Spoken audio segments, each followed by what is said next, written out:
Türk Monopol, Avba Şerif, Mirzi, Karambol, Türkiye, Azerbaycan, Represiya Klan, Vatan.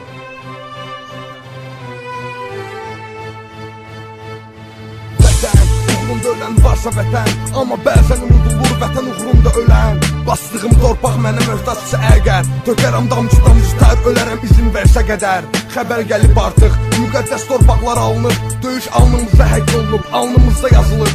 İllər keçdi tutaq ki, mən unutdum, mən qocaldım, əldən düşdüm artıq, mən yoruldum.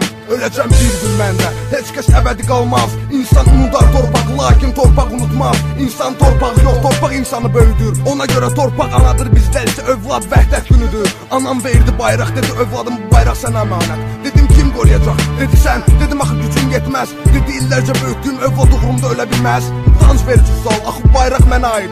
Mən ölsəm, getsəm, olsam vətən uğrunda şəhid. İstəməm insan bilsin, onsuz torpaq buna şahid. İnsan unudar, lakin torpaq unutmaz. İnsan ölər, torpağın gözü yoxdur, ağlamaz. Torpağın gözü yoxdur, ağlamaz.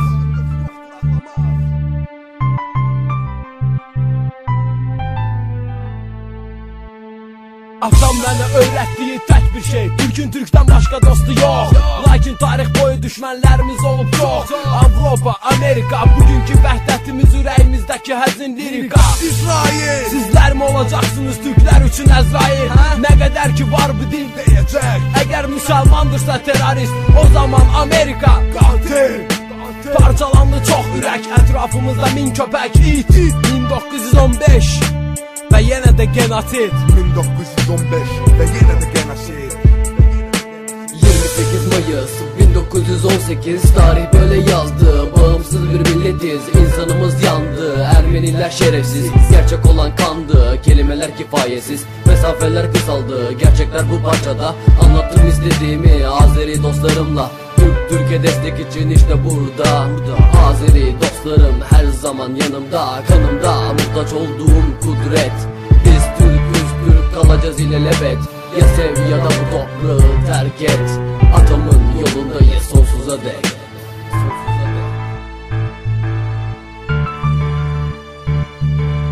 Atamın yolundayız sonsuza dek.